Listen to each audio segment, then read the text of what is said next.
Pittsburgh Steeler fans, this is Behind the Steel Curtain editor Dave Schofield coming at you for another disappointing Steelers post-game show here at Behind the Steel Curtain. It's late. It is still Sunday night. It's almost Monday morning here in the Pittsburgh time zone. You know, we call it Pittsburgh time now. But with me this week is one Bryan Anthony Davis. Bad. How's it going? I wish it could be a little bit better, but hey, I guess we have our health. Yeah. Do we? After that one, do we ever help? I mean, I don't sound much better, do I? So I haven't had much health this week at all. No, you don't sound that great. I know I'm feeling the growing pains from the Pittsburgh Steelers, but we live to fight another day, I guess. Yeah. So I know what's going on, Steelers fans. This is disappointing. It seemed like the victory was right there to grab. We're going to do all that we can to help get you through this. So we have something very special tonight. We actually have a special guest with us. We have someone who's going to come on here, do the post-game show with us. And I'm really glad this isn't it's just a live chat. It's not like a live audience like Ed Sullivan's show, because I don't think I could handle all the teen girls screaming and things of that nature. Oh, they'd be throwing bras at you. Yes, because here we go. Finally, the Beck has come back to BTSC. With us tonight, we have one, Michael Beck, returning for his thoughts on this Steelers team this year. Well, and specifically tonight. Oh, Michael, how are you? Oh man, I don't know if I'm deserving of an intro like that, but I'm doing quite well. I'm happy to be on the show tonight. Thanks for having me. I'm so glad that it could work out. We know you're a very busy guy with everything that you have doing. Hence why you've had to step away from BTSC, but it just so happened to work out. I'm like, man, Michael was part of the West Coast guys that would do some of these. I'm like, wonder if he's working tonight. Yeah, let's see if Michael wants to come on and talk. So glad that you're here, looking all, smooth and trim and ready to go. And it's really good to have you back. Oh, it's my pleasure to be here tonight too. Well, it would be nicer if it was after a better game, I think, but it's kind of been the theme this year. So I would have been, I think, more lucky than anything to have come on for a win. But regardless, happy to be here. Yeah, but we felt like that win was coming. Here, before we miss it, already we've got $5 in the tip jar from Tom Muir. Thank you very much, Tom. And he says, oof. Well, he isn't Ben Roethlisberger. Three interception games in 10 quarters. It's going to be a long year, Steelers fans. So we're going to go ahead and not get into it right away. It's one Kenneth Shane Pickett. Another 3 interception game and a loss by the Steelers. We'll start it off with bad. Bad. Are you laying this one on the Steelers rookie? Mostly, yeah. Yeah, I have to. 3 interceptions, 2 games in a row. By the way, Dave, as the podcast producer, I have got to mandate that no Shane this week. It's just Kenny Pickett. Can't have that middle name. So I get called by my middle name when I'm in trouble. Is he in trouble? That's at BTSC. That's a special thing. You know what? I'm not anywhere near the point where I'm like, oh, this is a lost pick. This is bad. This is growing pains. This is Peyton Manning had those rough years. He did not go crazy his rookie year. A lot of these guys didn't. There's a lot of brilliance to his game. There's a lot to be excited about. It did not happen this week, but on the Mike Tomlin post-game press conference, it was asked about him running instead of throwing the ball, and maybe he should have thrown the ball, and Mike Tomlin only said, you said it, I didn't. But that's what a lot of people are thinking. Look, it's growing pains. He's going to figure it out. But yeah, you got to lay the loss there. All right, Michael, here we go. We get to hear your thoughts for the first time here on Kenny Pickett. What do you have to say? I have a hard time laying all the blame at his feet. So early in this game, there were so many mistakes, I would say, in the play calling.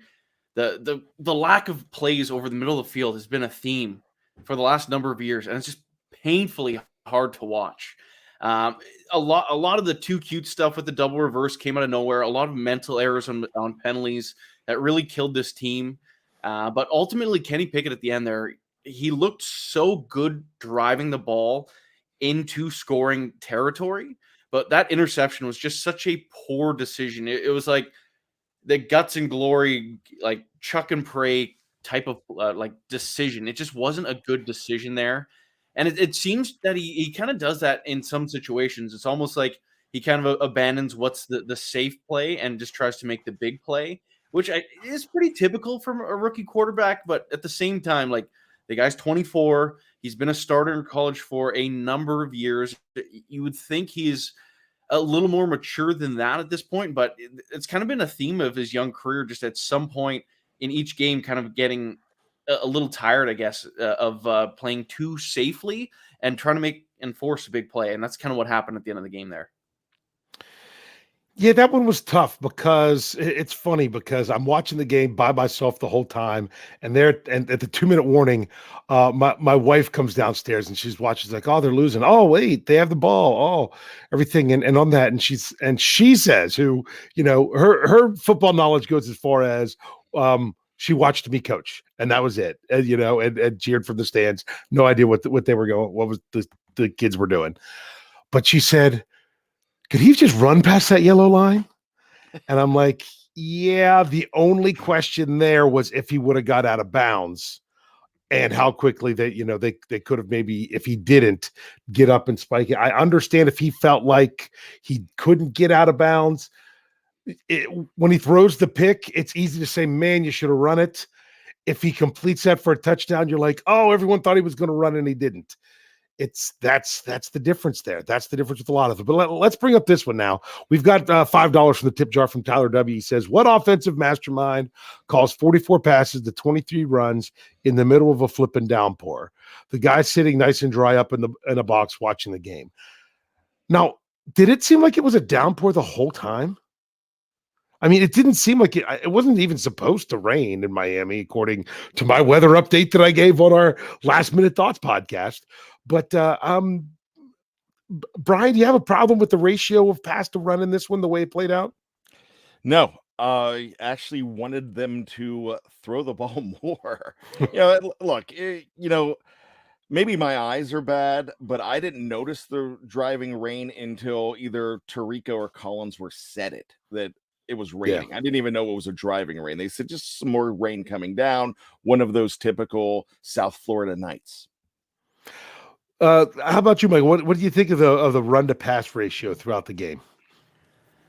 Oh, it's tough to say. Like, you'd want them to run the ball more when you have a rookie quarterback, but like Najee Harris has been struggling this year. Of course, he's battling that injury. I've liked what I've seen a bit from Jaylen Warren early on, but it still seems like the push just isn't quite there yet from these run blockers. It's definitely better from last year, and I know that's something we really did speak about a lot, but I think this running game is still a work in progress, and oftentimes it's those 2.5, 3 yard runs, which in today's NFL, especially early on in this game, you didn't think was going to be enough, and you really did need to throw the ball a lot. But the difference here is I don't want to see the amount of throws before the line of scrimmage or shortly thereafter, which has kind of just, again, been another one of these themes for this offense, which just doesn't seem to fit the mold of today's NFL. Like, if they're going to throw the ball that many times, I want to see them drive it a little bit more. Thankfully, it wasn't the embarrassing level screenplays that we've seen. But the other thing I'd want to add is the amount of just like outside toss plays, aside from the running back sweeps.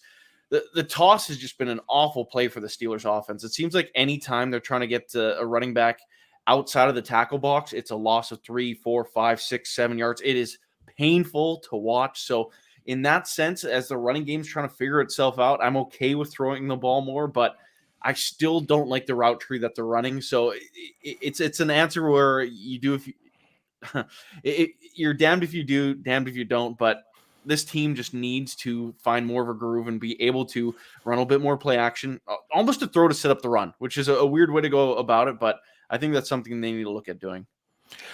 To me, it all comes down to what can you do. I mean, well, balance isn't about running the same number of plays of each. Coach Tomlin talks about this often. It's your ability to do either of them successfully for whatever you need to do. I was a little bit frustrated. Obviously, they're going to be passing the ball a lot in the next to last drive, yeah, but especially in the last one. I was kind of frustrated with how many short pass plays they were running to start that 2-minute drive at the end. It wasn't until on fourth down and they push it down the field, down the middle to Freiermuth, did it really seem like they were taking a shot. The only other time they were pushing it down the field then was the interception. So here we got another $2 from Tom Muir, who says he says his last 2 INTs were high school level mistakes. We'll start with Michael on this one. Do you think those were high school level mistakes? I would say the last one definitely, like high school level is pretty harsh, especially considering they're NFL athletes. But that last throw was just a bad mistake. It seemed like a player pretty much putting the game down to one throw, which really shouldn't have been the case, and something you can't be doing in the NFL. The first interception was a really good play by Holland, but I don't love that throw either, but I wouldn't call that one a high school level mistake. The second pick, yeah, that one was hard to watch. Now, Bryan, what are your thoughts there on the interceptions? I'm not going to call them high school level mistakes either. They were mistakes. They were more rookie mistakes, and that's that. Look, we're not slamming this guy. You don't go out and start talking about a number 1 pick of a quarterback right now. No, it's week 7. What I saw with Kenny Pickett in that last drive of the game, a guy that was not trying to make mistakes. He was trying to lead his team, but he stopped his instincts to run because he was worried about the clock. You could tell the clock was weighing on his mind, and he was trying to do the right thing the whole way, and he does not have the experience in this avenue at this juncture in his career. It's coming. Yeah. I'm excited about Kenny Pickett still, but I'm, at the end of the day, with everything that went on, there was nothing too egregious in this game except for some penalties that were undisciplined. But as far as I'm concerned, Kenny Pickett, if he would have followed his instincts and just went with it and just did what he did to get to this point in his career, to get to the pros, I think that could have been a different story there. Yeah.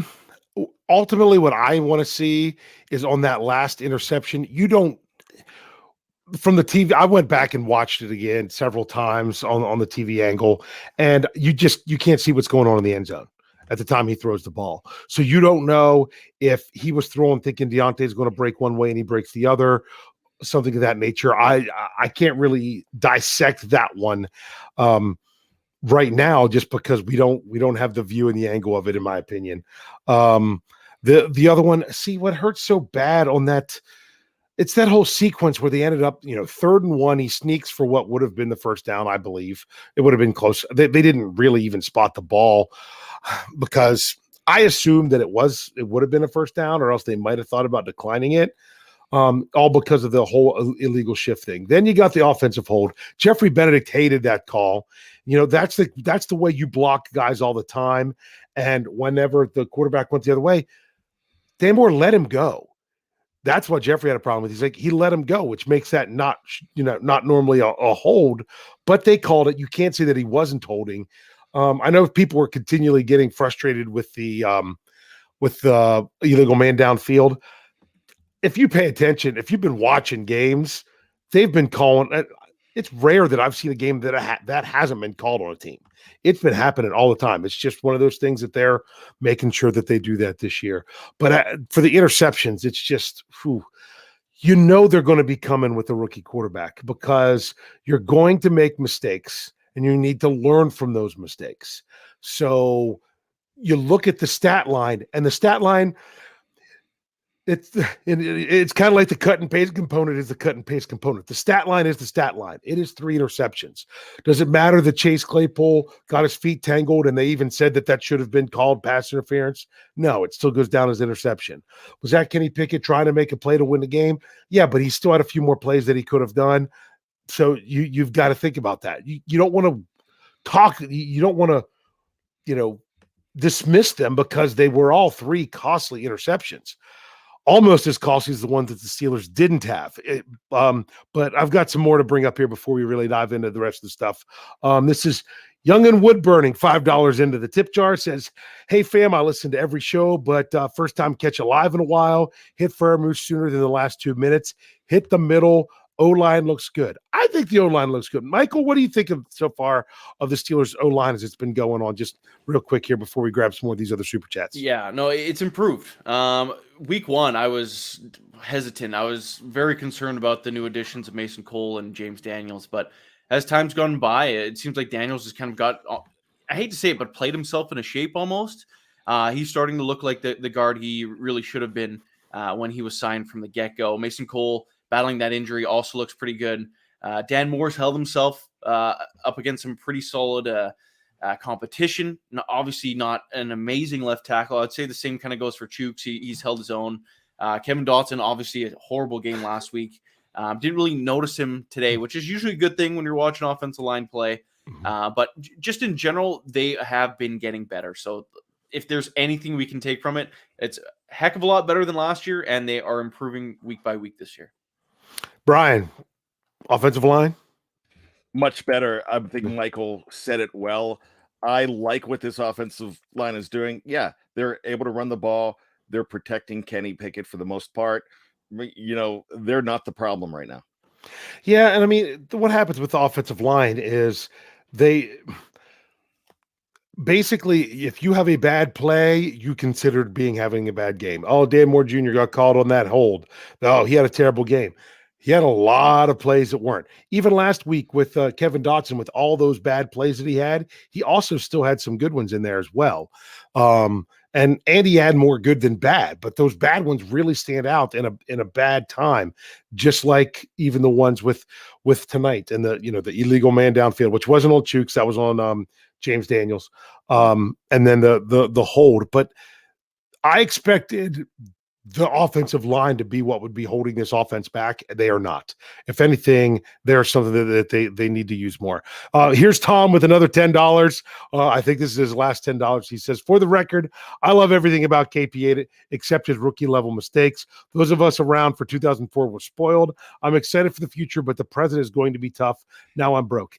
Yeah, you have to admit, Ben Roethlisberger in his rookie year had a much, much better situation to where he wasn't asked to have to do as much as like what Kenny Pickett had to do tonight, in my opinion.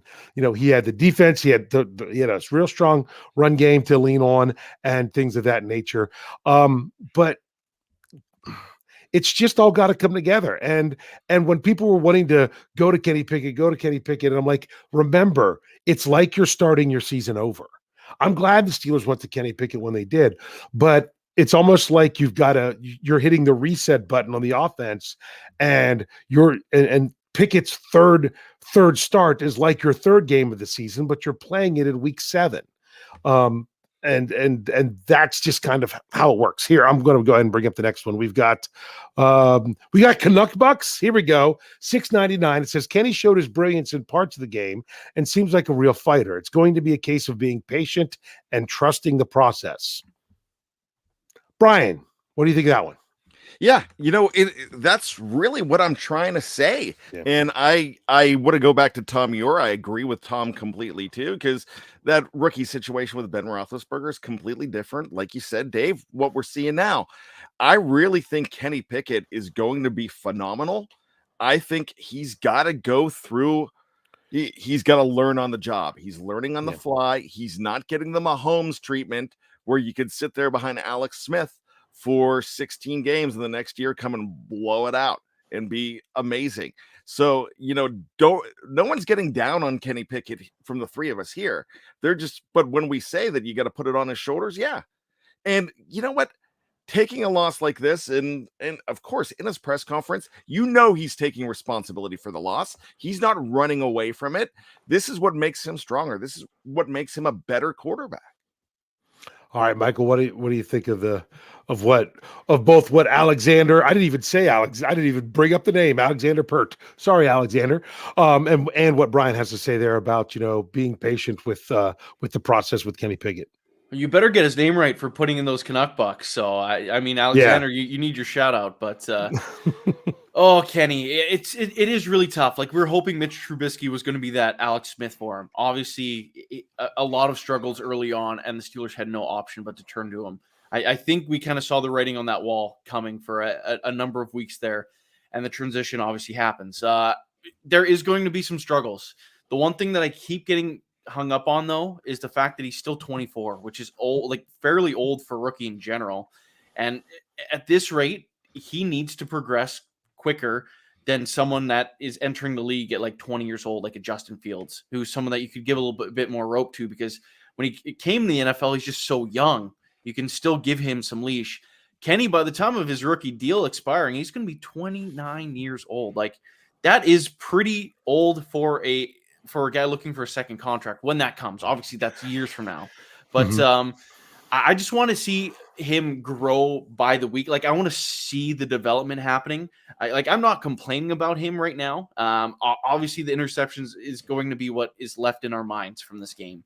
There's a lot of good things. There is a will to fight. The guy does not quit. The guy takes hits, gets up, laughs, and chucks the ball down the field the next play like nothing happened. He laughs in the face of blitz. He is a solid young player, but just given his age from where he is drafted, he just needs to continue to progress, and he's got to do it a little bit quicker than someone that is younger than him that has that option of sitting behind a more veteran guy. See, to me, when it comes to his age, it's not. I kind of look at it from the other side of the spectrum, and that is, I don't care how old he's going to be when his rookie contract's up. I don't care if let's say the Steelers deemed that he wasn't ready this year, if he would have sat for the entire year. I don't care if he's 24 versus 22, because for quarterbacks, you can have a longer career like that. If you're a corner and you're going to be 29 going into your second contract, that's a big difference than when it would be with a quarterback, because we could see quarterbacks playing into their late 30s or who knows. It's funny, everyone talks about how the quarterback the Steelers faced last week is going to play until he's 70, but after watching them today, I don't know if he's going to play till the end of the season. But I'm sorry, I just had to throw that in there. But to me, with Kenny Pickett, the thing about his age and being older and going back for another year of college isn't as much about how old he's going to be at the end of his contract. Is he has more experience than other players that have come in at quarterback in the league. So you're hoping that the learning curve would go faster. So while I agree with the overall statement, the way that I'm getting there, for me, I look at it different, as not as, hey, he's 24, he needs to get going because he's going to be 29 and 5, at the end, if they pick up the 5th-year option. To me, it's, hey, he's 24, he has all these college years and starts and everything. I'd like to see him be a little bit, be able to pick it up faster. I'm not saying he should even be farther than what he is right now, but that's what I'm going to say. I'm going to throw this one out here one more time real quick. Tyler W., $2 in the tip jar. Thank you. He says, I'm actually curious, why motion on a quarterback sneak? Michael, you coached college football last year. Why motion on a quarterback sneak? You do it because you want to try to move and influence the defense. If you can get those linebackers out of the way, or maybe shift the defensive line to a look that looks a little bit better for you, for just the ability to slant your offensive line a certain direction. You do it for a number of reasons. And if they don't move and all of a sudden you have a guy wide open, why take the QB sneak? Audible out, throw a quick pass, get the easy yards. There's a number of reasons why you run motion on every play to tip the defense's hand. But in the QB sneak situation, basically what you're looking for is that run lane. Where's it going to be? And you hope to catch them moving when you snap the ball. Yeah. I couldn't really say it. Bryan, do you have anything? I love that. Was the answer I was looking for. 3 words: keeping them honest. Yeah. I mean, and it's not, and it doesn't mean that it has to be that they're thinking it's going to be a pass. They still have to defend everything, so that's part of it. So let's get in here and let's really start to look at these things like we try to do here at the post game show. First thing we're going to look at is I'm going to change it up. let's start off with the Steelers defense, and let's look at some of the stats here with the Steelers defense. This was rough. The Steelers gave up 13 points in the first quarter. 13 points in the first quarter. They gave up, going back to it, hold on, I'm trying to make sure I have it here. They gave up 165 yards in the first quarter. But for the entire game, they only gave up 372 yards. So they gave up roughly, I'm going to say a little bit more than 40% of the offense, and the yards, everything came in the first quarter. When it comes to the defense, I mean, let me get some of these stats here that we generally do. I know we break it down sometimes we'll break it down into more. Let's get overall general stuff on the defense versus how they started versus how this game finished. Just your overall thoughts on the defense. We'll start with Bryan on this one. Well, let me just put it this way. When Kenny Pickett threw that interception and Miami got the ball back, I looked at the clock and I'm like, all right, not worried. They're going to get the stop, because you just felt it in that entire, even in the second quarter, you felt late in the second quarter, you felt like the defense was going to get the stop. You felt like every single man there was tuned in. The problem was they just didn't have hands. Yeah, we'll talk about that too. Michael, overall thoughts on the defense and the progression as it went through on the night. Obviously, we're going to get into that certain stat when we start breaking them down. But the other thing that's been outstanding to me, and I don't mean that in a good sense, I mean it jumps off the page, is the lack of sacks, the lack of pass rush. Without TJ Watt, my word, is it awful. I know Alex Highsmith leads the league in sacks, but you probably wouldn't know it if you're outside of Pittsburgh. It's been so hard to watch the last couple of weeks. I think over the last 3 games, if I'm not mistaken, they have 1 sack, if I'm not wrong, the last 3 games. They got 2 last week. They did have 2 last week. Okay. I remember because I took the 0. under, didn't I, Bryan? Yes, you did. And it was 1.5. So so it was 2 last week. But yeah, so it's been hard to watch. Quarterbacks just standing there in the pocket. Tua Tagovailoa.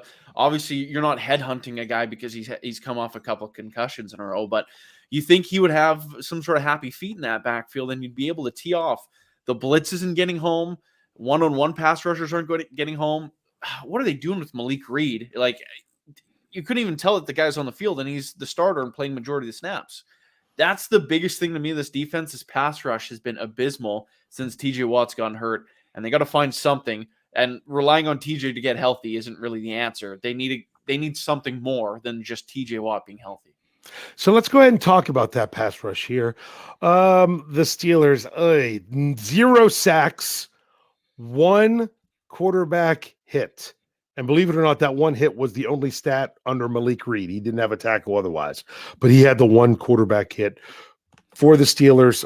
I'm pretty sure all their passes defense were not where they were knocked down at the line, where they were credited with any of those. So, Bryan, overall thoughts on the Steelers pass rush? It was invisible. No, I mean, it wasn't there. You gotta shake this guy. And when you have a quarterback that is coming off an injury the way he is, and he's saying he's going to go with a quick release, I get it, but you can still make him scared. And when he's in that position, if you can try to flush him off and get him a little bit antsy, you did yourself a disservice by not rattling him. All you needed to do was rattle Tua, and he could have been off of his game, but they couldn't get even close. Yeah. Michael, anything you want to add to that, since you kind of talked about it somewhat? I don't want to keep bagging on Malik Reed, but my word, like that trade, and since he's been kind of forced in the starting lineup, I was expecting so much more from a guy that led the Broncos in sacks last year. It's kind of amazing that he was able to do that, and let alone that the guy, you don't even notice him on the field. The pockets are far too clean. And it makes you wonder, like I'm not going to rag on Cam Hayward because he is a stud on his own right, but how many of those sacks in his career would he have if the Steelers never took TJ Watt? If things went different and Taco Charlton wasn't the Cowboys pick, and all of a sudden the Steelers flip-flopped that. Stats, how do they change? Like, obviously TJ Watt is a phenomenal player, but the guy, he should be the league MVP. Honestly, if he comes back and the Steelers start winning all these games, not only is he the best defensive player in the world, but heck, he's probably the best player in general. The guy has been winning games for the Steelers for a number of years now, and when he's gone, they lose. They're 1-9 without him in the lineup. Like, that's just crazy to me. Yeah, well, Malik Reed, coming from the Broncos, and the kind of the lowdown on him when he came in was, hey, he's a good rotational guy to add into the mix. You just hope you don't have to call on him to start. And what happened right away? So, and you're exactly right, where you don't even really notice that he's out there a lot. Didn't see a lot of Alex Highsmith tonight. He got some pressure a few times, but he was kind of the same way. Let's look at the run defense here of the Dolphins for the game. They had 27 carries for 111 yards. That's a 4.1 average. Their leading rusher was Raheem Mostert with 16 carries for 79 yards with a 4.9 average. Chase Edmonds added 7 carries for 17 yards, 2.4 average. And Tua, I always screw up the last name, so I'll just say it. He added 4 rushes for 15 yards. We'll start with Bryan here. What's your thoughts on the overall with the Steelers rush defense? Those stats, 117 yards, that people are might 111 might get bent out of shape about that. But for you to look for Tua to only have 15 yards, he's usually the guy, keeping you honest and killing you. I mean, they did not allow a 100-yard rusher, but I thought in the second half, like I said before, they could run the ball. It could be 3rd and 1, 4th and 1. I wasn't worried when they lined up for 4th and 1 and did not make it. I was laughing because I said before, I'm talking to nobody because I'm watching the game by myself. I'm talking to the dog. I'm like, hey, Dobby the dog. I mean, they're not going to make this. This is a stupid decision. And it almost bit them. Yeah. And another thing to note is that out of those 111 yards rushing that they had, 54 of them came in the first quarter. So you're talking just about half of their rushing yards were in the first quarter. So through 3 quarters, they held them to 57 yards. Michael, did you just kind of feel like it was a 2 different games when it came to the defense between the first quarter and the other 3? The announcer said it all night. I really was expecting it to be like a 50-3 game after the first quarter. There was a stark difference. I know we love to rag on coaching for this team, and by all means, when we get to the offensive side of the ball, I will rip who is deservedly to be ripped. But they made adjustments. They held them to 16 points. In the NFL, if you can hold your opponent to 16 damn points, how do you lose in today's NFL? It is crazy to me that's not like that's almost a theme for this team. But it really was a very good performance for the defense, especially because they held them to 3 points in 3 quarters after that first quarter abomination that we had to sit there and witness. It was a stark contrast, and the run defense certainly got better. And those 57 yards over the last 3 quarters, I want to say there's like 3 runs that popped off for like at least 10 yards too. So aside from what happened in the first quarter, most of the rushing yards in the second quarter or second half, I guess the last 3 quarters of the game, I want to see came on like 3 runs. So it really was a good performance by the run D. Larry Ogunjobi, Montravius Adams, Cam Hayward, really can't say enough about them. And honestly, Devin Bush and Miles Jack do deserve some credit in this game too. Devin Bush specifically as well. I know he's had some rough goes the last year and a half now, but this was a good game for him, and he has been stacking some decent games in a row here. So I wanted to give him a shout out. Yeah, when it comes to Devin Bush, to me, you don't always notice defenders when various things are going on, but when you do notice them, you want to notice them in a good way. And when I was noticing Devin Bush tonight, I was noticing it in a good way. Bryan, anything you want to say about Bush? No, I'm pleased with the way he has not wilted. And the reason I say wilted is because he started to play better and he continues to play better, and he's going to continue to get the criticism because, he's got basically that scarlet letter from people can't forget last year and this year. Yeah. And it seems like every time something goes wrong, somebody finds a way to go ahead and say it's Bush. One of my favorite people in the world, one of my cohorts on The Hangover, Shannon White, is going to, the first time he makes a mistake, he's going to put it basically in all caps on our Slack channel and say that Bush did this wrong. Yep. I was going to say Bush must have played pretty well tonight because we didn't hear from Shannon. We didn't hear a thing. So that's all you've got to know. If Shannon's not, and I'm not ripping on Shannon, I'm just saying if Shannon's not bringing it up, then you got to be impressed with what he's doing. Yeah. I mean, there's several things you got to do when it comes to Shannon. He's every time Devin Bush does something that's not up to the quality that should be, we're going to hear about it. And every time Mark Robinson takes a breath of air, we're going to hear about how wonderful he is. So here we go to go on to the pass defense. Brian liked that one.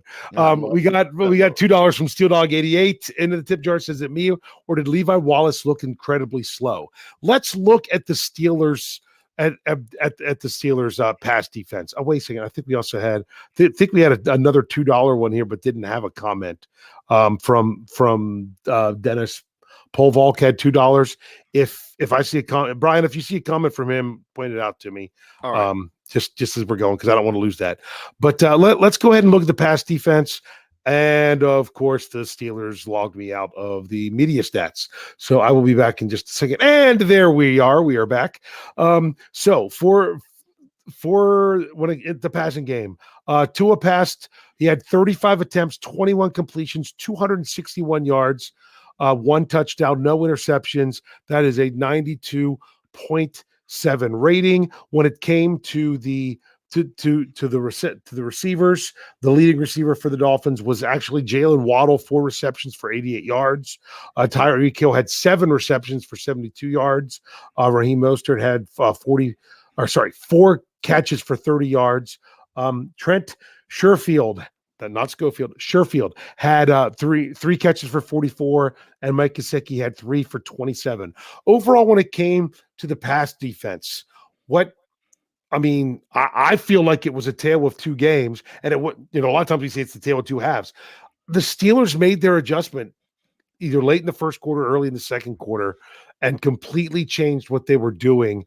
And you didn't have guys running open in the middle of the field where it just looked like it was going to be another, 35-point loss going into it. So we'll start with Michael. What was your overall impressions of the Steelers pass defense to start, and then how they transitioned it through the game? Yeah, when the game first started, boat race was the word I heard a couple times. I really thought the game was going to get so far out of hand. I was worried going into it with the speed of both Waddle and Hill. Like, there's no DB that's running stride for stride, or really anyone on the team with those guys. They're pure 4-2, pure speed, stud players. Thankfully, the Steelers didn't get themselves in big trouble having either of those guys running past them. I was waiting for that 80-yard bomb to happen. It never did, which is, I'd say, the number one reason why this game was as low scoring as it was. Yeah. But ultimately, I thought the coverage was pretty good. They did a good job as the game went on of keeping plays in front of them, tackling guys before the sticks. Earlier in the game, those chunk plays, the Steelers definitely changed what coverage they were in. But my word, that stark difference between the first and second quarter hit hard, and if it changed for the better. If it was the other way around, that game would have been ugly. But it worked out for the Steelers, and they looked pretty good in coverage tonight. Yeah, well, I found the next comment from Dennis, who had put the $2 into the tip jar. He says, "Well, the 3 dropped interceptions didn't help, especially Sutton." I counted 4. If you want to also count the one where Levi Wallace got hurt. Brian, other than I feel like the dropped interceptions are going to be something that kind of, linger over top this, what otherwise was, I thought, a very good defensive performance when it came to the pass defense through the final 3 quarters of this game. How much do you put on good defense? but also what could have been with the dropped interceptions. Let's separate those two, because you've got to be excited, because even though those were 4 dropped interceptions, that's 4 pass breakups. Yeah. That's 4 passes defensed. So, I'll go ahead, and I'm not going to give you a complete pass on that. I'm just going to say, no, great job by this defense, especially the pass defense. I was confident in them too. But here's the problem.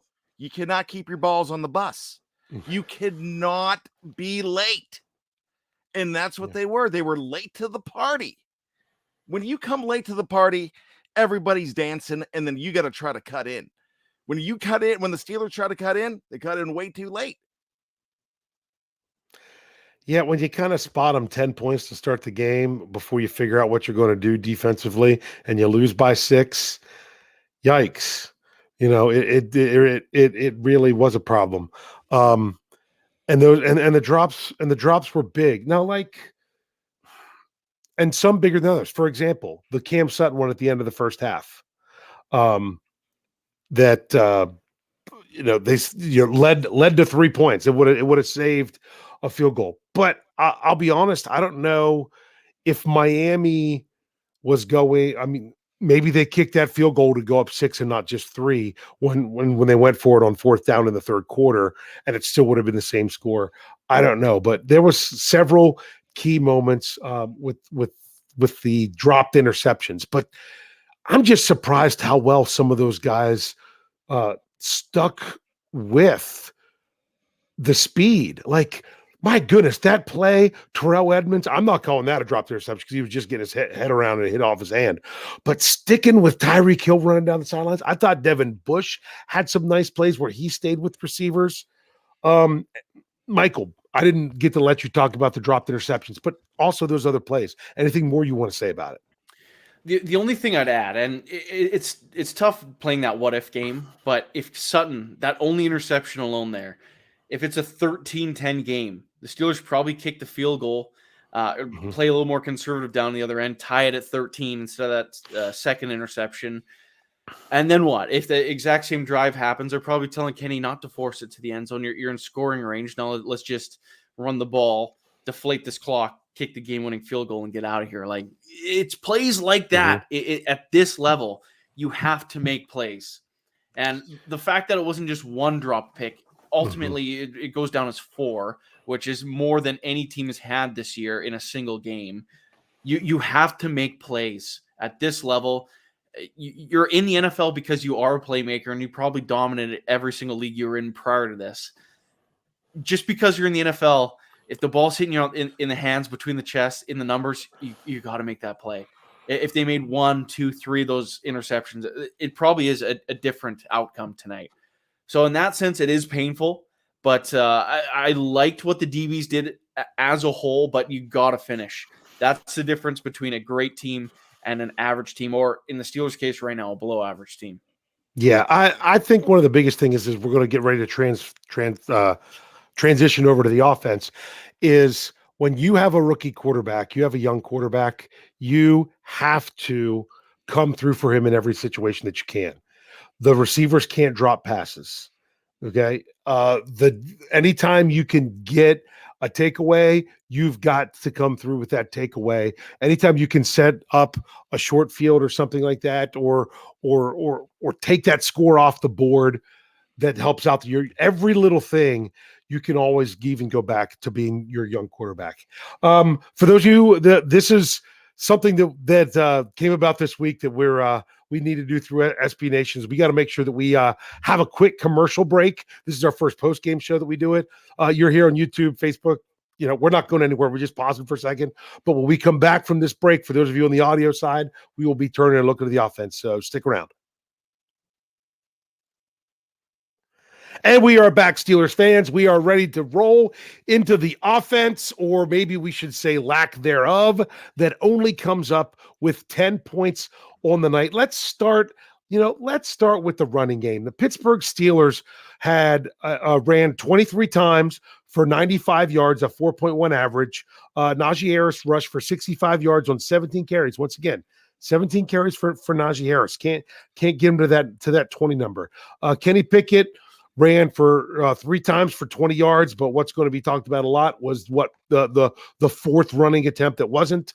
Jalen Warren only had 2 rushing attempts for 7 yards, and Deontay Johnson had 1 rush for 3 yards. So, Michael, were the Steelers getting enough from their rushing attack in order to maybe possibly have run the ball more throughout the night? I think the answer to that is simply no. Najee Harris is obviously battling that foot injury still. He just doesn't look as explosive, and the Steelers right now need a running back that could churn out 4 to 5 yard carries every time they touch the ball. Just enough to really shift that play card and be able to really pick up first downs time after time, which is something they've struggled with this year.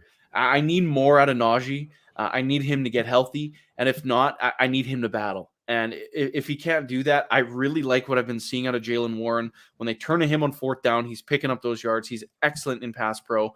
I am just amazed by how good he has been considering the way he's gotten to the NFL. I really like what I've seen out of him. The other thing I would like to see more of is Kenny Pickett, like maybe even some design runs. He is an athlete. If he's rushing the ball 5 to 10 times a game, I know that's a fairly substantial number.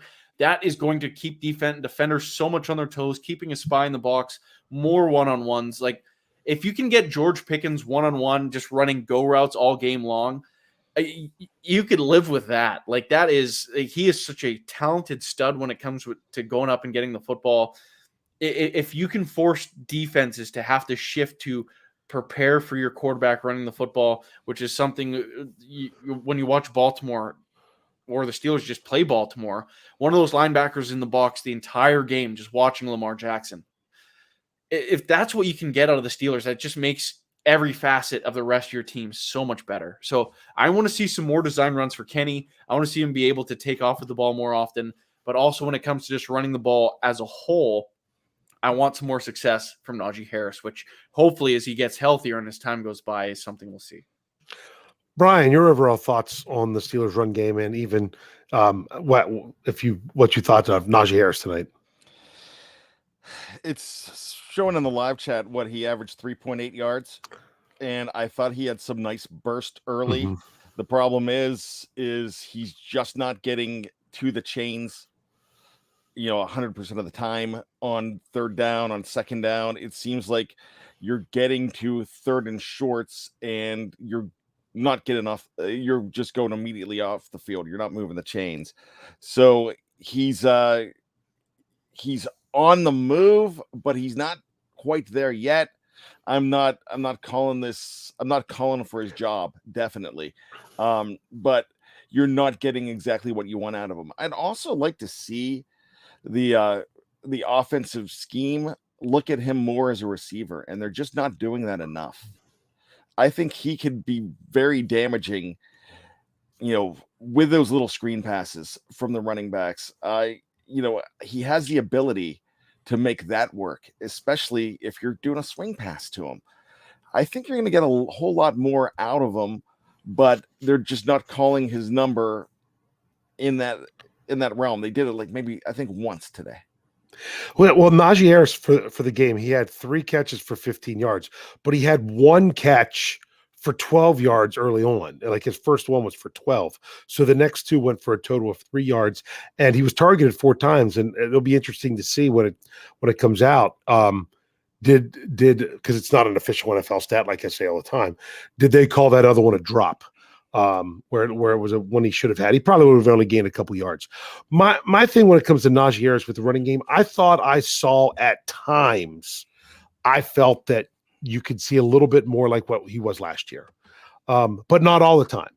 Part of it was some of those crazy runs that they were called, those tosses they were. I know Michael doesn't like those that they were running. I thought some of their choice of run plays was a little bit questionable. But the other thing that I didn't understand was for Najee himself, it was like a 3rd and 3, and in the middle of the field he tries to leap and he doesn't make it, and they end up punting because they were a yard short. I know there were several times there that you kind of wanted the Steelers to go for it, but the defense was getting the stop, so I understand why they didn't.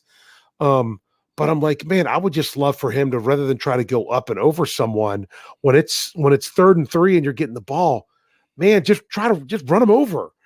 Just put your shoulder down and reach for it. I mean, one of them was I think was. Did he have a pass play that he was trying to reach for the first down and just couldn't do it? Another one of those. I feel like that's one thing. I feel like he's getting denied the sticks right now more than what we saw last year. Do you think that's fair, Michael? Or are you noticing any of that?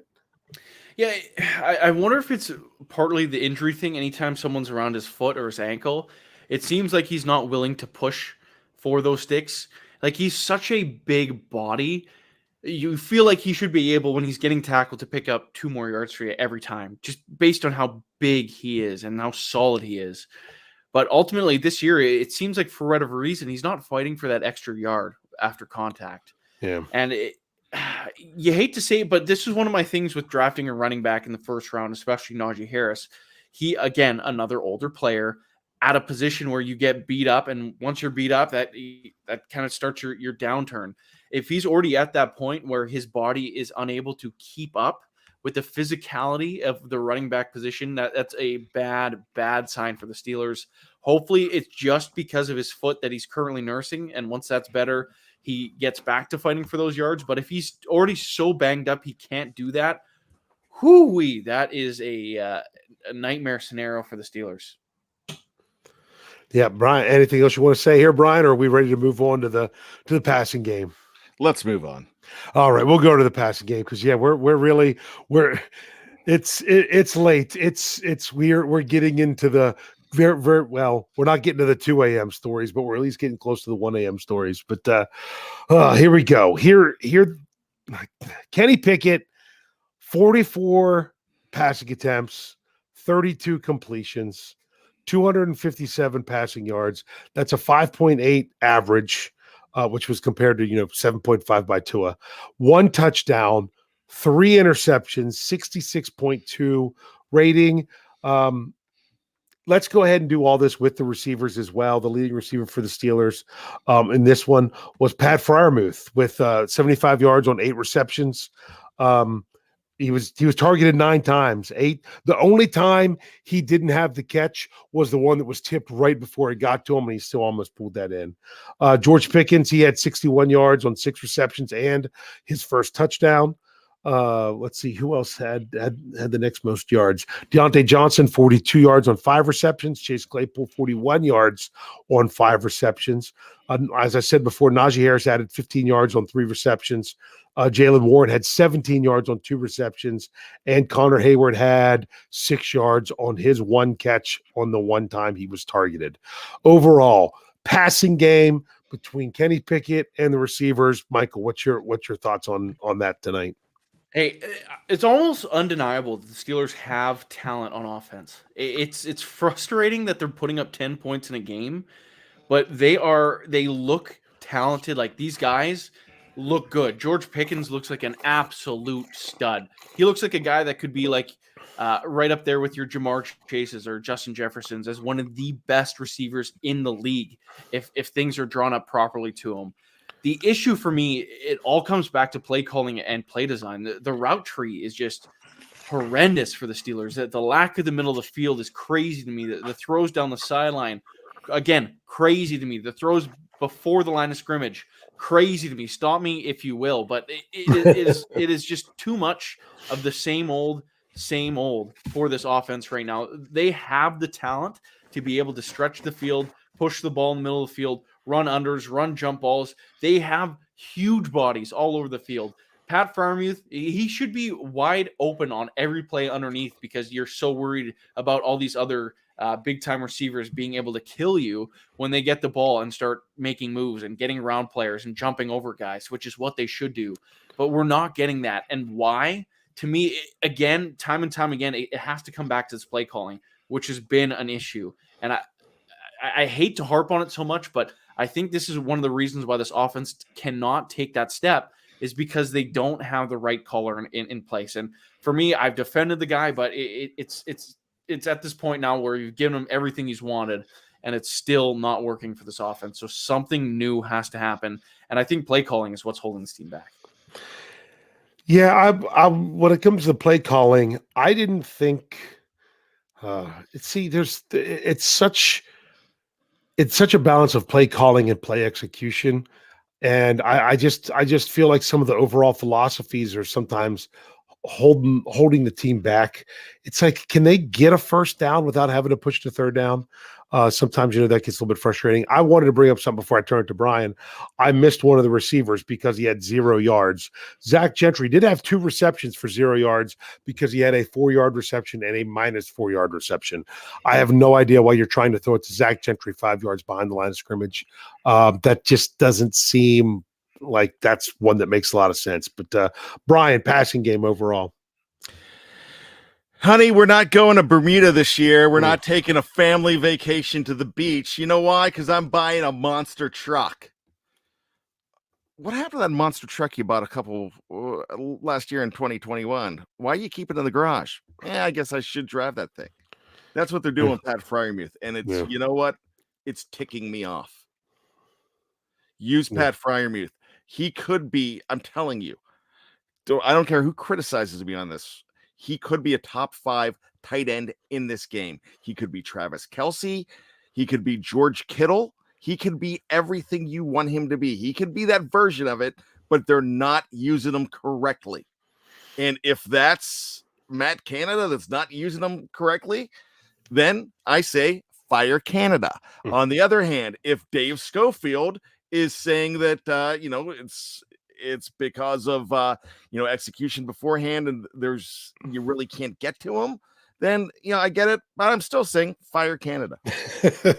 No, I'm not saying that there should be any blame on that at all. I'm just saying the execution, I think, is a little bit. Well, I mean, when you throw 3 interceptions, I mean, were those the play calls? To me, that was the execution. No, it's element not of it. It's not. But and I'm not arguing with you, but I am, because what I'm going to say is when you're in position because of the other plays to force things, that's where some interceptions come. Yeah, and I mean, the second interception, the one that ended the next to last drive, that was kind of set up with trying to make a play on 3rd and 16. I'm just like, man, just think if they wasn't an interception and they kick a field goal because they were so far away. If that falls incomplete and how everything just changes out. But what if, woulda, coulda, shoulda. To me, it's, you need to put your players in a situation to make plays continually. You can't, and you can't take, to me, you can't take plays off.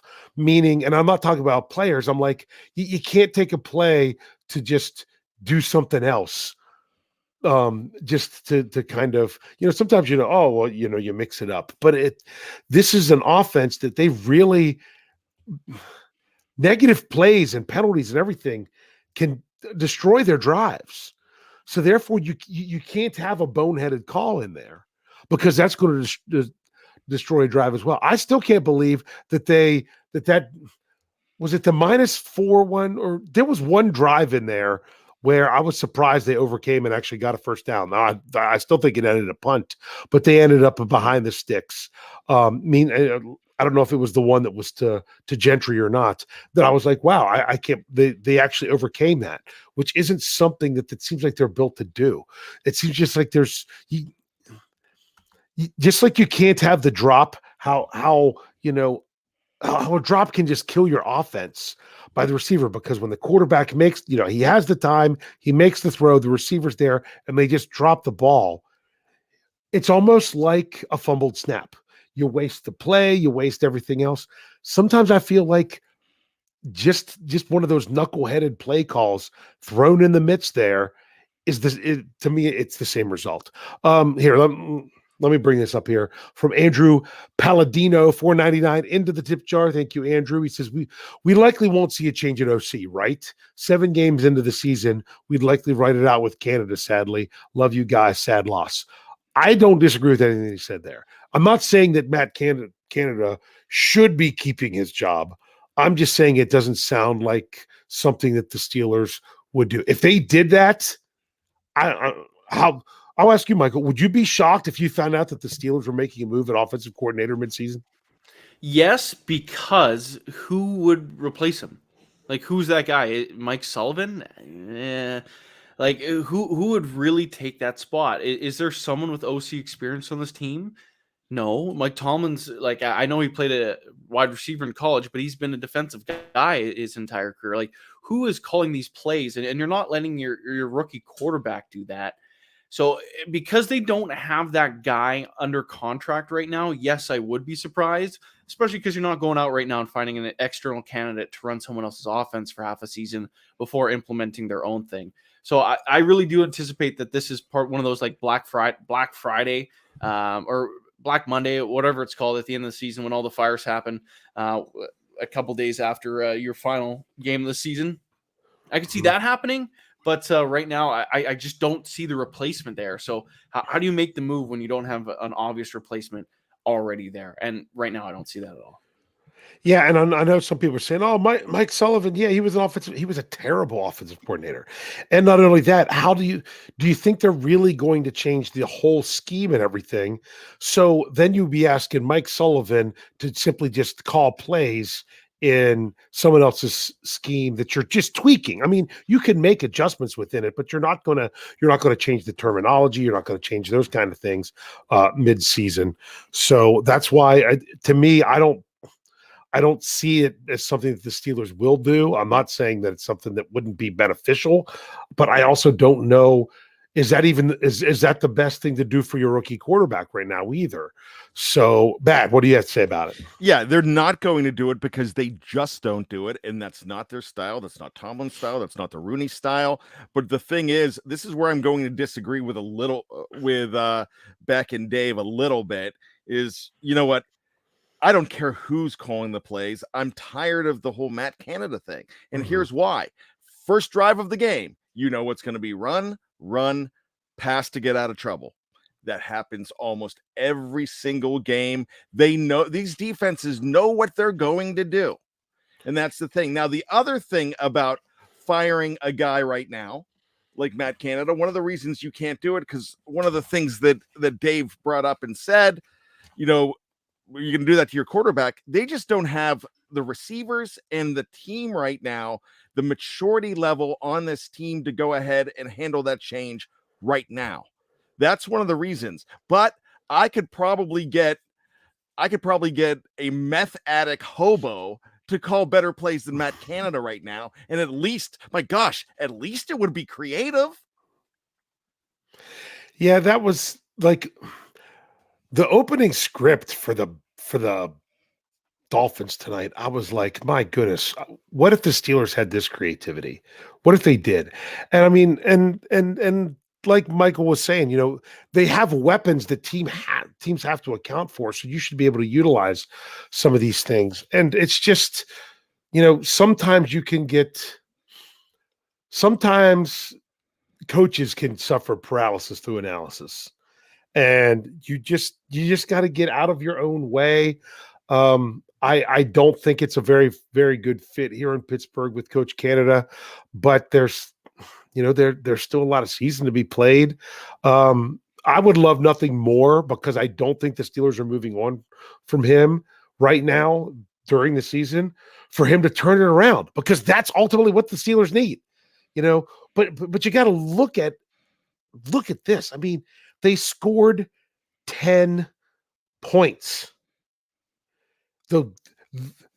Their business is winning, and business is bad because you can't win scoring 10 points. The offense has not put up more than 20 points in a game this season. The only time they've scored over 20 points, it was also aided by a defensive touchdown. That's a problem. That's a problem. And if it's all on one thing and one person, then fix it. If the offense gets rolling and it's just continually bad, that you know that there's nothing else outside of that it could be, that making a change will make this better. Like Coach Tomlin's right in the aspect of you don't make a change for the sake of change, because how do you know that your change isn't going to be, if you don't have a plan for the change to be better, then just changing is just changing. So they need to have a plan for it to be better. And I don't know what that plan is right now with them, with this offense. I mean, they were down there where they could have scored 2 times at the end of the game. I thought they were going to maybe get this touchdown to win the game. And instead it's another loss. Michael, do you want to continue on with this topic as we wrap it up here? It is so easy to just tear apart this offense piece by piece by what we're watching on a weekly basis. But I know I said it earlier, but I want to bring it up again. There's still talent there. Like, this offensive line is better from last year. This receiving core in general is better than last year. And I really do mean that. And Calvin Austin's still waiting in the wing. I feel like that's going to be just another spark to this offense if they can figure out how to use him, which apparently is supposedly an issue. We'll see about that. But there is just so much talent that is there. And there's so many people on the internet that keep saying the Steelers are devoid of talent. But I look at this team, it's like these are like 4 or 5 receivers deep here. Like, how many teams have this level? And they have the tight end, and they have a running back that should be a guy, and they have an offensive line that's improved, and they have like a hopeful quarterback. Like, if they had the right guy back there calling the plays, man, it just feels like this team is on the precipice of being pretty darn good.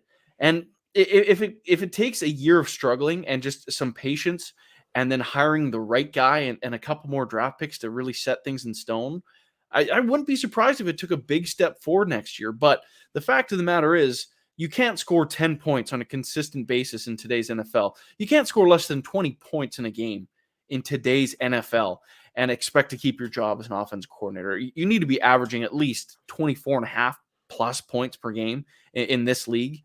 Anything less than that, and you're probably losing games. And that's kind of what the theme has been for the Steelers. Yeah. Bryan, anything more to say on the subject as we go round and round about it? I mean, we can keep on going. I think I've exhausted it enough. You know what? The last thing I will say is, I don't think you had the drops again for the second week in a row. You had receivers catching football. The talent is close. The talent's getting together. It's just not getting put together right. Yeah. I'm not a fan of the route combinations. I mean, this is coming from a guy that my extent of an offensive coordinator was I dialed up the run blocking in the run game and just hoped to get enough assistance from others to try to do things. And I feel like I could call better receiver route combinations to maybe free things up right now. I mean, that's joking. I mean, I'm nowhere close to that level of coach, and haven't coached in almost 15 years now. So, but it's just the whole notion that you look at it and that big area in the middle of the field that they continually try to avoid using at all costs. And when they finally do, things work out pretty well for them. It just seems like, it almost seems like it's a stubbornness to continually do it in a certain way, even when sometimes things break down and you do it in a different way and it works. As things, what happened with Mitch Trubisky coming in last week and being aggressive on those third downs and using the middle of the field and things of that nature. Why not stay with that? Why not stay with it? I don't know. So, all right. Well, we're going to wrap this. It's late. We're going really long, but this was a lot to talk about. And I mean, we had to take as much advantage. We had to get as much Michael Beck as we could. That having Michael come back and visit here tonight was fantastic. Hopefully, Michael can maybe start adjusting things a little bit and not be as much of a stranger here around behind the steel curtain. That would be great. We understand life gets hectic, life moves on, different things happen, but it was just, we're really, really happy that you were able to join us tonight, Michael. But before I hit you guys with your closing thoughts, make sure, hey, we're going to have the same lineup. You're going to have a Let's Ride tomorrow morning. You're going to have a bad language, maybe. No, we will. Poor bad. He still has a bad language to do tomorrow for noontime. You're going to have our same lineup. But, Bryan, is there going to be a different live time for the Hangover tomorrow? Yes, or there today, is. I guess I should say. So I have a business engagement tomorrow evening. So what I have to do is I asked the fellas if they can move up their time with a Hangover. So we're going to do it live at 12:30 right here on YouTube. So if you do want to check it out, you will get the notification. And if you're not signed up for notifications, sign on up for that. But it will also be around 10 p.m. You can find it on the on anywhere you download your favorite podcasts. Yeah, you guys were considering just recording the show and letting people, live chat or chat with each other whenever you played it later. But you're like, is that what people want to do? They like to interact as you're going. So we understand for some of you that might be a little bit different. But yeah, make sure you're ready for that. Other than that, we'll be back with our same lineup. Make sure you check it out behindthesteelcurtain.com. Your one-stop shop for all things Pittsburgh Steelers. We've already got our articles tonight, the knee-jerk reactions up there, the an injury update. Tomorrow morning we'll be right back with the grades. My game-changing moment article that I do. It'll run in the morning because of a night game. Make sure you're checking out all that good stuff. So to finish with us, Michael, we'll give you the first crack at it. What do you want to say here to close everything up? Hey, it was really my pleasure coming back on. I really do love talking about this team through the thick, through the thin. It's just so much fun to sit back with you guys again. And really just get into things and get those thoughts out, because really this team makes me feel all of the emotions, the entire rainbow of emotions. You're checking off all those boxes because, oh man, tonight there's excitement, a little bit of anger, and everything in between. But I still think there's brighter days ahead for this team. The schedule gets better after the bye, and TJ Watt, apparently he makes this team a playoff team on his own. So his return could actually spark something of a second half turnaround. But we can only hold our breath and hope to see how it goes down. But as time moves on, and perhaps having a little bit more time myself, you might see me around the website a little more often, and hopefully to get some more pieces out there. So I would really like to be able to do that for each and every one of you, because Pittsburgh Steelers, like everyone that's watching tonight, it's a passion of yours and it's a passion of mine. Excellent. Bryan, you have some closing thoughts for us? Yeah, I had a chance to be off tonight, and because Dave called Michael Beck to be on the show, I'm like, damn it, I can't miss a chance at that. So, Michael, thanks for coming home, and we hope to see you home again. This has been an absolute pleasure. It's also nice to see people in the live chat talking up, being glad to see you. Some think you're back permanently, and we got to let them down and say you're not back permanently. But hey, that offer is always open. I'm just going to throw it out here in front of everybody. But as far as my final thoughts go, I talk a lot about the 1988 team. This isn't the 1988 team. This team's not as bad as the 1988 team. This team's reminding me a whole lot more of that team that went 2-6 after the Super Bowl in 2006 that just couldn't get it right and couldn't get it together. I can see a 6-2 or a 6-3 or a 7-3 end for this team as far as in the next few games to end the season. I really think that they have something special. We talk all the time about, well, why is Mike Tomlin? Mike Tomlin's the problem because he hired Matt Canada and he's letting him get away with it. I don't think that's the problem, because we saw last week what Mike Tomlin could do. I think it's a time to kind of put the foot down and say, this isn't working. We've seen him strip duties from defensive coordinators before. Hey, somebody made a joke out there that, hey, why don't you do just what the New England Patriots do and do it by committee? They've got defensive coordinators calling the ball, calling the play, and Bailey Zappi gave them a huge win last week. So look, Did I blame the loss? Did I say that this is mostly on Kenny Pickett this week? Yes. He has to have those games to grow. And that's what's going to, and he's the right guy to be able to get through that. As far as confidence, as far as charisma, everything about Kenny Pickett is good, but it's just not going to happen right away. And he does not, one thing he doesn't have that Ben Roethlisberger did was a great supporting cast. He has a good supporting cast.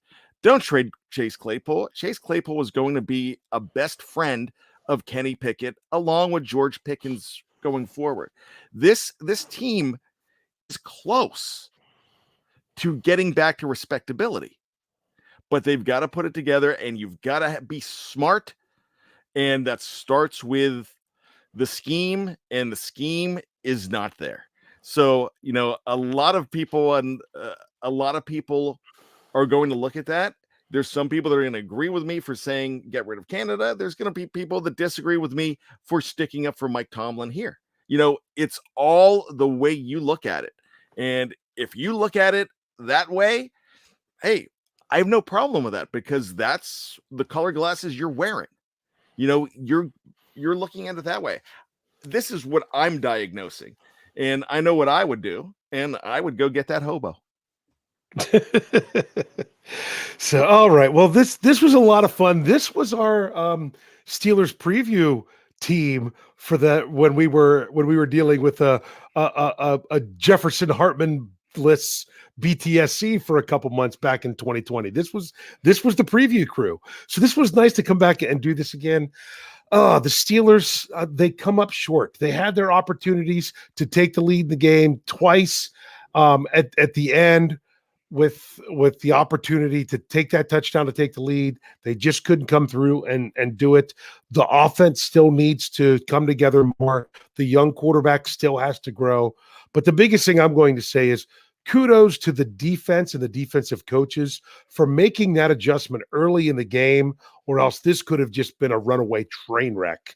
But the Steelers defense turned around and really they kept this team in the game throughout, to where they even had a chance there at the end where the Steelers could have scored in the final minutes and won the game because of the adjustments that were made. So I got to tip your hat to the defense and the coaches and everything that they did there. Want to thank you all for being here. We went pretty late tonight, and it was a late night anyway. But once again, thank you, Michael, for joining us. And we will see you next week when the Steelers play at 1:00, as God intended, and NFL games will be played on 1:00 on Sunday for another post-game show. We'll see you later.